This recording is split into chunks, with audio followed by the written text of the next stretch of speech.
Hello everyone, GoldenNova here. While not initially part of its core design, hand traps have become something of a staple in the game of Yu-Gi-Oh! And depending on who you ask, they're either a much needed group of cards to balance out the outrageous advantages of going first, or a blight upon the game that's done more to hamper the playability of rogue decks more than any conventional power creep ever could.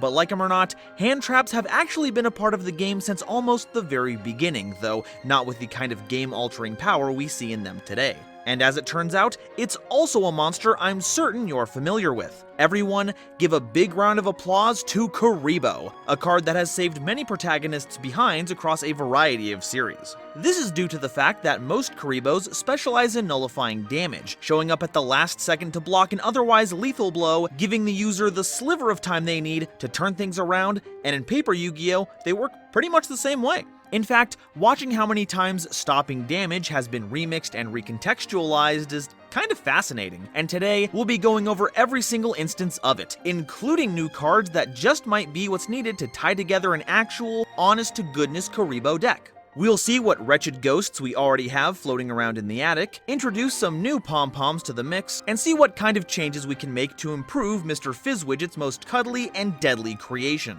Get your Yu-Gi-Oh! The Abridged series references ready, cause we're gonna take a little time to explain Kuriboh.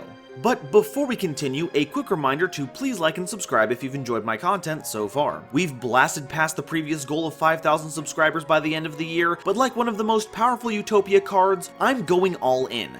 Double or nothing. And if we get to 10,000 subscribers, I'll cover that card as well as many others in Utopia Explained.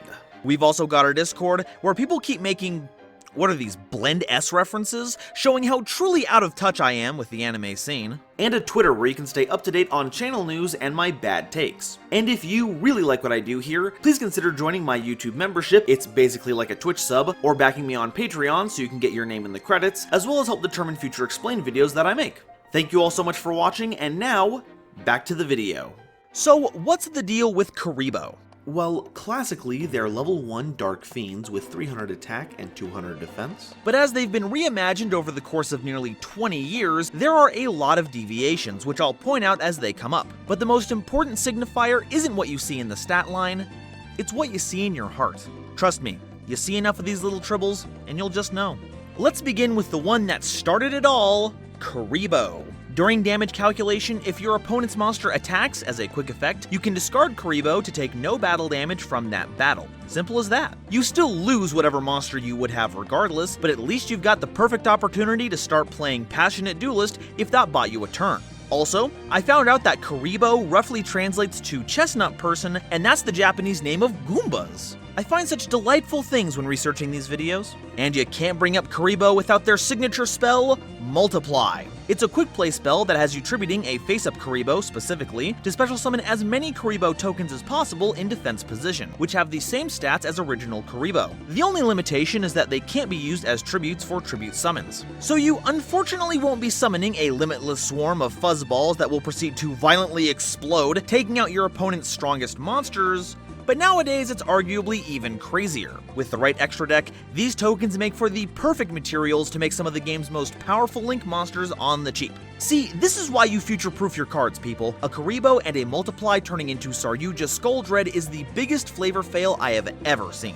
Now, if you do want to see them violently explode, you monster, you'll need Detonate, another quick play spell that has you destroying as many Kuriboh and Kuriboh tokens you control as possible, then destroy cards your opponent controls up to the number of cards you destroyed. Not a terrible trade. You have to spend a Kuriboh, Multiply, and Detonate to take out up to 5 cards, but that is a 3-card setup. So if any of these steps get interrupted, it's really gonna blow up in your face. Yugi also made use of Kuribandit. They're a level 3 monster with 1000 attack and 700 defense, and during the end phase, if they were normal summoned, you can tribute them to excavate the top 5 cards of your deck, add 1 spell or trap from among them to your hand, then send the remaining cards to the grave. I remember this freaky little thief. Used it a bit in Burning Abyss back in the day. It's searchable by Skarm, potentially mills a bunch of value for you, and gets you some defensive or startup cards to use next turn. It's really slow, especially by today's standards, but a good resolution of Kuribandit could really steal a game.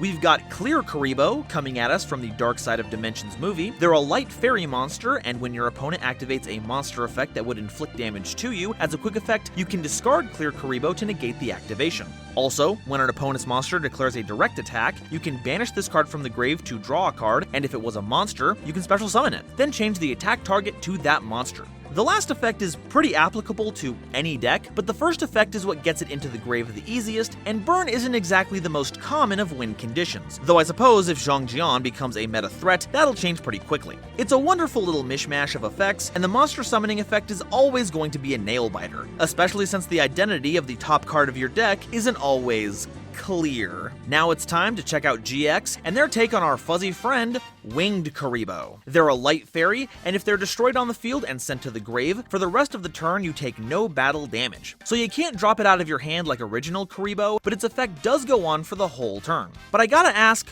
what are the wings for? Didn't seem to have much of a problem flying before. A card that's going to be integral to using either version, though, is Flute of Summoning Kuriboh. It's a quick play spell that either summons or adds to hand from your deck a Kuriboh or Winged Kuriboh. So you can block that single attack by putting Kuriboh proper into your hand, or throw up a Winged Kuriboh to take the hit and keep your life points safe for the rest of the turn. It's a cute little tune, but I'll take a blast from this metal as heck horn any day of the week. We've also got Berserker Crush, another quick play spell that has you banishing any monster in your grave and targeting a Winged Kuriboh you control. This causes that Winged Kuriboh's attack and defense to match whatever the stats of the banished monsters were until the end of the turn. Not a super practical card, but the image of a Winged Kuriboh going absolutely banana pants and fist fighting a giant dragon gets me every time. But if you want to see what they can really do, give them a lift with Transcendent Wings. It's a quick play spell that has you sending a face up or face down Winged Kuriboh you control to the grave, as well as 2 cards from your hand to special summon a Winged Kuriboh level 10 from your hand or deck. This new form shares all of Winged Kuriboh's stats except, you know, they're level 10, can't be normal summoned or set, and must be special summoned by Transcendent Wings. During your opponent's battle phase, as a quick effect, you contribute this oddly dragon-looking Kuriboh to destroy as many attack position monsters your opponent controls as possible, and if you do, inflict damage to your opponent equal to the combined original attack of those destroyed monsters. So yeah, it's a very costly combo, but since you can pull this off in the middle of your opponent's battle phase, you can flip it up once your opponent has committed to the phase change, and potentially just end the game on the spot for a truly transcendent experience. However, if your tastes are a bit more aligned to the GX manga, then how's about you try Winged Kuriboh level 9? At Chainlink 3 or higher, you can special summon this monster from your hand as a quick effect. Any spells that have been activated are banished instead of going to the grave, which is some very interesting wording. I guess spells that are set that get destroyed are fine. Their attack and defense is also dependent on the amount of spells in your opponent's grave, gaining 500 for each, and you can only control a single Winged Kuriboh level 9. So this is kind of a fun card, it's got some Retaliating Sea vibes to them, so if any spells are on the chain you summon level 9 on, they're going far, far away. But it requires your opponent to have spells in the grave to have any attacks, so you don't want to summon them out too quickly? It's pretty strange, but at least this one doesn't have any summon restrictions to get in the way of playing them normally, so that's already a big improvement over level 10. Besides, being level 9 means they make Great Xyz material in generators. Who could pass up an opportunity like that? Now, this card isn't used in the anime or manga, but it is a huge GX reference, so it has to go here. If this looks familiar to you, then you probably sat through the ordeal that is My Hero Explained series. So if you want to know how it works and its interactions in Heroes and Neospacians, you should head there. But despite my misgivings when included in hero decks, Generation Next is incredible in Kuriboh because of their low attack. You don't have to have more than 300 life points less than your opponent to access almost your entire stock of cotton balls. So even though it locks out the effect for the turn, you'll be ready for whatever comes next. The last Winged Kuriboh card actually has very little to do with the card proper, but does promise an extremely powerful payoff if you can resolve it. Sabatiel, the Philosopher's Stone, is a normal spell that you can only activate if you have a Winged Kuriboh in your grave. You pay half your life points, then add any polymerization spell or fusion spell from your deck to your hand. Also, while it's in the grave, you can banish 3 copies of Sabatiel to target one monster on the field, and it gains attack equal to the monster on the field with the highest attack. Now, if you've played the game for a significant amount of time, then you know that the right fusion spell at the right time can launch you so far ahead, it'll make your opponent's head spin. It's the reason half the player base wants Verte Anaconda under house arrest. So you better believe it that when this card dropped, people started trying to break this card wide open. I think Shadal's got the closest. They figured out that you could send Winged Kuriboh as Construct's light material to turn on every copy of Sabathel, but that requires you to have a Shadal fusion, and considering how recyclable it was, that play sequence effectively provided a solution to a solved problem when it was online, and dead cards when it was offline. And believe it or not, this is the toned down effect. The anime version just swaps Sabathel for any card in your deck or grave, then immediately puts it back in your hand. And on the 4th activation, instead, it multiplies a target monster's attack by the number of monsters your opponent controls. I couldn't even make a custom card that powerful.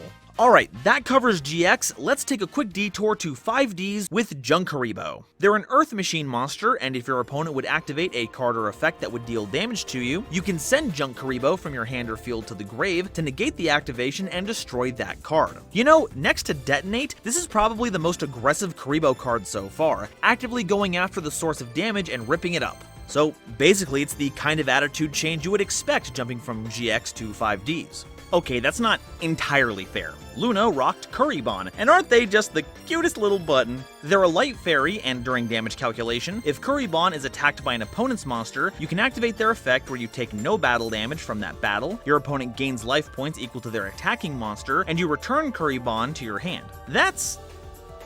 I mean, I guess it protects your life points, but giving some to your opponent too? I've heard of killing your opponent with kindness, but can we leave that to Nurse Burn, please? For Zexal, we have Rainbow Kuriboh. They're a light attribute monster with 100 attack and defense, and when your opponent's monster declares an attack, you can target the attacking monster and equip Rainbow Kuriboh to them from your hand. And while equipped with Rainbow Kuriboh, it can't attack. They can also be revived from the grave in response to a direct attack, but they are banished if they leave the field. Now that's some high value attack negation right there. If your opponent gets rid of equip card Kuriboh, it can still come back for one last block. So it's got the entire defensive spectrum covered.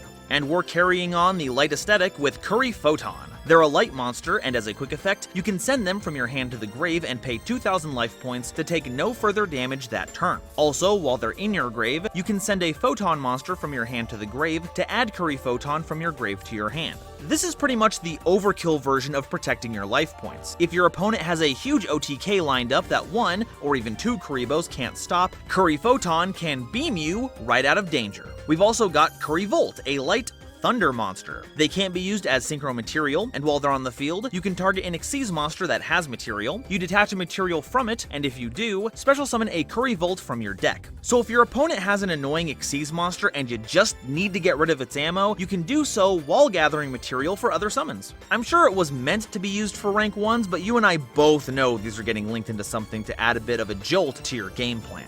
Arc V, or Arc 5 if you care about Roman numerals, has Performapal Kuribah-Bee. When your opponent's monster declares a direct attack, you can special summon this card from your hand, and if you do, redirect the battle to Kuribah-Bee and proceed to damage calculation. But instead of taking damage, any amount that you would lose from a battle involving Kuribah-Bee, you gain instead. You know, just as a little trinket of appreciation. Lastly is Brains, and they've got one of the most widely used Kuribohs to date. Link Kuriboh is a Link 1 Cyberse monster, requiring one level 1 monster as material. When an opponent's monster declares an attack, you contribute Link Kuriboh to change that opponent's monster's attack to 0 until the end of the turn. Also, while in the grave as a quick effect, you contribute a level 1 monster to special summon them. Link Kuriboh can be used to keep a monster safe from a big attacker, or convert a level 1 token into an effect monster for broader use, even from the grave. It certainly has the greatest claim to being number 1. We've also got Linguriboh, but that's more of a Kuriboh card in spirit. They're here to help add Ignister, but don't have any of the usual Kuriboh qualities. One Kuriway also has both these Cyberse Kuris in it, and while it does work for both of them, I guess Sky Strikers too, it doesn't really relate to Kuribohs as a whole, so I'm definitely going to be going the other way. The wikis I do my research on also says that Donyuriboh Ad Ignister is also a Kuriboh monster, and I can see that. It's level 1, it's dark, it's Cyberse, not Fiend, but you do discard it to stop battle damage in battles involving Ad Ignister, so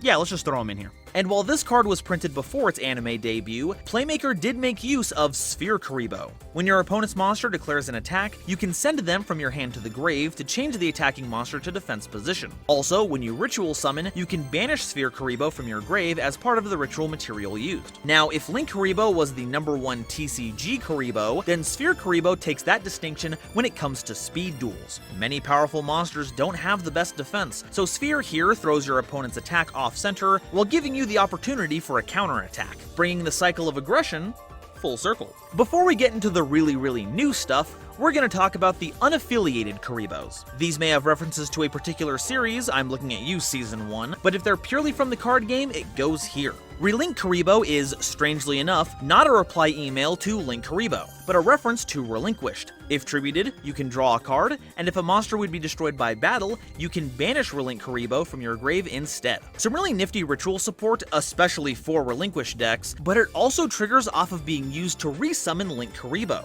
They're not terribly powerful now, but it's got a great spread of effects, so it's definitely worth keeping an eye on.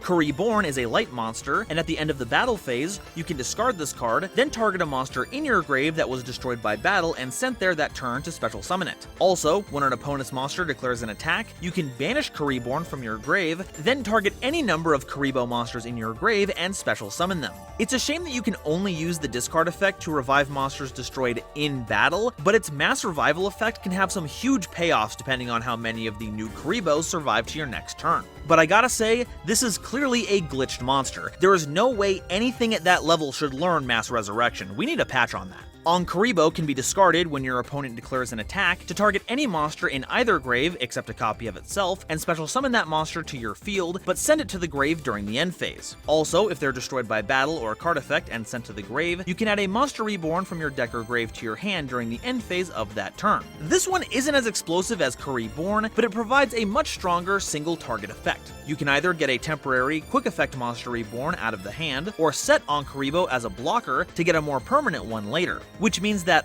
Kuriboh has more to do with Monster Reborn than Kuriborn, but original Monster Reborn is an Ankh, so I'm gonna move on before I talk myself in circles about name appropriateness justifications. Okay, now it's time for all the fresh new Kuriboh cards. Let's start with an absolutely phenomenal V-Jump promo, Astral Kuriboh.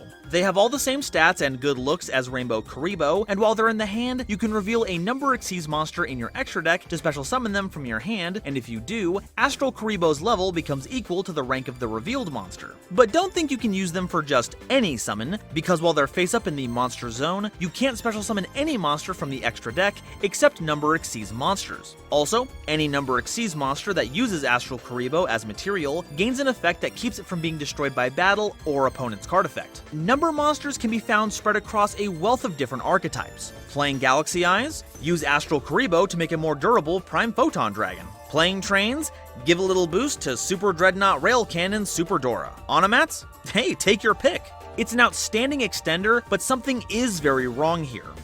It has nothing to do with nullifying attacks. That's like Kuriboh's whole identity. Dang, Astral Kuriboh, you really did sell out for that sweet V-Jump money, didn't ya? Was it ever really about the damage reduction, man? The rest of these cards come to us courtesy of Animation Chroncles 2021, and I think a good place to start is with 5-star Twilight. If the only monster you control is a level 5 one, you can activate 5-star Twilight by tributing that monster. Then special summon one each of Kuriboh, Kuribee, Kuriboo, Kuribee, and Kuriboh, collectively known as the Kuribros, from your hand, deck, and/or grave. But they can't be used as tribute fodder. Now you may notice a distinct lack of level 5s, even among the Kuribos that go against the grain, which is why it's being released alongside Babylon. They're a level 5 monster with 1500 attack and 1000 defense, which is what you would get if you multiplied Kuriboh's usual stats by 5 as it turns out, and he gains 300 more attack for each of your Kuriboh monsters you control or is in your grave. If you have more monsters in your grave than your opponent, you can special summon Babylon from your hand, and during your main or battle phase as a quick effect, you can return Babylon from your field to your hand, and if you do, you special summon the Kuribros from your hand and/or grave in attack position. So just by having all the Kuribros in the grave, Babylon jumps up to a whopping 3,000, with the potential for more the more Kuribohs you play. And if you ever need to do another 1,500 points of damage, you can tag them out in the battle phase to summon a stampede of critters, which has got to be the most humiliating way to lose a game. Hey, what's your story? I'm in X1 because a Dragon Link player comboed off and locked me out of the game. Me? I got run over by Kuribohs! Alright, now it's time to talk about the Kuribos properly. You've already met original Kuriboh, so let's move on to the other 4. Importantly, they're all treated as Kuriboh cards and have the original Kuriboh stat line. First is Kuribah. When they, or another Kuriboh monster, are destroyed by battle, you can special summon a monster with 300 attack and 200 defense from your deck, except another copy of Kuribah. You can also tribute them while on the field, as well as the rest of the Kuribos from your hand and or field, to special summon Babylon from your hand, deck, or grave. So the second effect is pretty good at making the most of your 5-star shuffle. If you use Babylon's effect to summon the Kuribos for that extra 1,500 damage, then come main phase 2, Kuribah can slap them back onto the field. But the more interesting effect to me is the first one. While it's clearly meant to float you into other Kuribos, that stat line is shared by a few monsters that are a little disconnected from the theme. For instance, several members of the Skull Servant line fall into the 300 attack, 200 defense lineup. Gotta love that stealth support. You can also use it to summon Cyber Petite Angel in Cyber Angels, or get really funky and float Kuribah into another floater, Charming Resort Staff, to help with spirals. This card may have been anime only until just recently, but I gotta give him credit for reading up on more modern cards. Now, if we could only get them to focus on something more competitively relevant.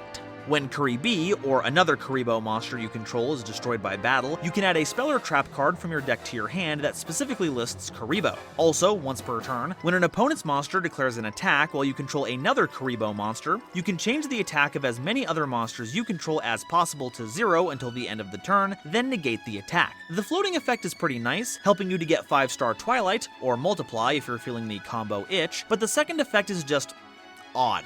Like, why did we have to add the attack reduction to the attack negation? Unless your opponent has no other monsters, or you have Pixie Ring active, the follow-up attacks are gonna sting, though if your monsters are in defense position, or they're just losing their minuscule 300 attack, I guess it's not too bad of a difference. Just be careful of any damage doubling effects, because if you don't have some kind of Kuriboh effect to intercept those, Kuribee ends up making a huge hole in your defenses. Kuribee can be discarded from the hand as a quick effect to target a Kuriboh monster you control and granted a permanent 1,500 attack boost. You can also tribute them while on the field, as well as the rest of the Kuribos from your hand and or field, to add a Curry Bandit from your deck or grave to your hand. Then immediately after this effect resolves, you can normal summon a Fiend monster from your hand, which will likely be that Curry Bandit. So in the anime, Both Babylon and Curry Bandit are summoned by banishing the Kuribos, but since Curry Bandit was printed so long before them, I guess both Bay and Boz effects are meant to emulate their in-anime summoning mechanics. And I certainly can't complain, more ways to get Curry Bandit onto the board are always good. But the part I'm most happy about is the attack boost. Now you can actually keep a Kuriboh on board with some significant muscle. Unfortunately, since Babylon doesn't have an effect that treats it as a Kuriboh monster, you can't use Bay to pump them up even higher, but even giving a standard Kuriboh 1800 attack is better than the alternative. We've just gotta face facts, folks.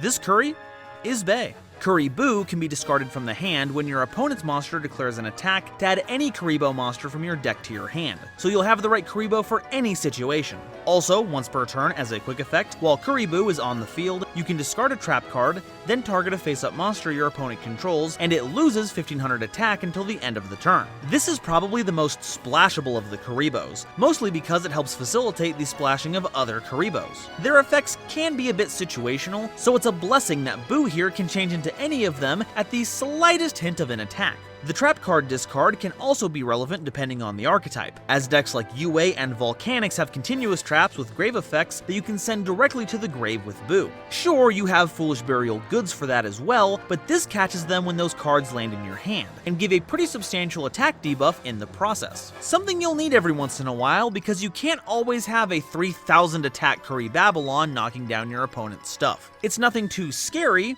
but helps get the job done. So we've gone over all our cards, but what do we do with them? Well, outside of trying to land a level 5 monster on board to 5-star Twilight into a Kuribabylon for big Babylon beats, we're also looking to take advantage of the wealth of material provided by Kuribabylon, as well as Multiply and Kuriborn to make some ridiculously powerful Link monsters, and the occasional rank 1 into Zeus plays should the opportunity present itself, so we're gonna have to think like a combo player. But what can we play to help them out? Well, if you want another win condition, then may I interest you in Dystopia the Despondent? You can special summon them from your hand or grave by sending 4 face-up level 1 monsters you control to the grave. Its effect to be unaffected is disappointingly narrow, but that's not its strong suit. That's the 5,000 attack that comes right out of your grave. It's a perfect summon off of a Kuribabylon or Kuriborn summon to help close the game out, and as long as they don't get banished, you can bring them back later if you manage to pull off the mass summon again. An interesting thing about Kuribohs is that they are interchangeably lights and darks, as well as fiends and fairies. So while our light fiends won't be able to help with this, they do have some interesting synergy with Sky Scourge.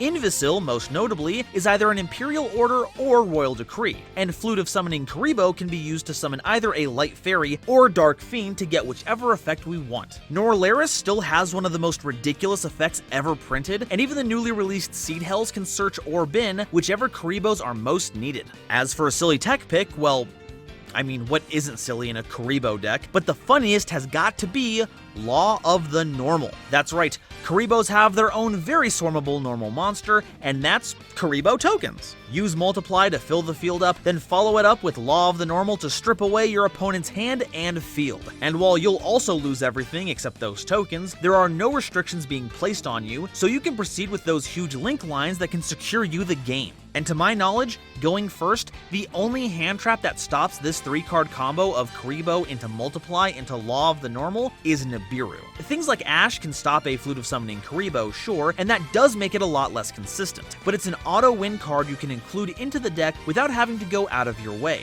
So you can play as normal, and if your opponent doesn't have interaction to stop you, then hey, good on you. And that's all I have to say about Kuribohs. I wouldn't call it a surprisingly good deck, I'd be hard-pressed to even call it a good deck, but it is still a surprising deck. With years of card design baked into a myriad of effects, there are numerous answers to a variety of battle problems, so you're never going to be short on options. And if you decide to make a deck dedicated to this most friendly of fiends, you'll find that it's not just full of fluff. It also has fangs. We are operating under gremlin rules here, and they are biters. But now, I want to hear what you all have to say. Do you think that Kuriboh is the culmination of the casual combo, or are there multitudinous appearances due for their own abridging? Let me know in the comments, and if you haven't already, please make sure to like, subscribe, and share this video around. It really does a lot to help me out. I'd also like to take this time to thank my lovely patrons, including this month's illustrious Quasar Commander, CozyBoat275, Nebula Navigators, Billy Spence, Genesis Yu-Gi-Oh!, Gloomba331, Panther J, Shep Chow Shep, The Wizard Moose and the Fresh Prince of Conair, Cosmic Crusaders, Chaz Ghost, Colin Todd, Panda PLS, and Legendary Raven, as well as the lovely Starlight Explorers you see on screen now. And if you want to see another deck that prominently features a bunch of level 1 monsters, check out this video I did all about Flunderees. Thank you all so much for watching, and I'll see you next time. Bye-bye.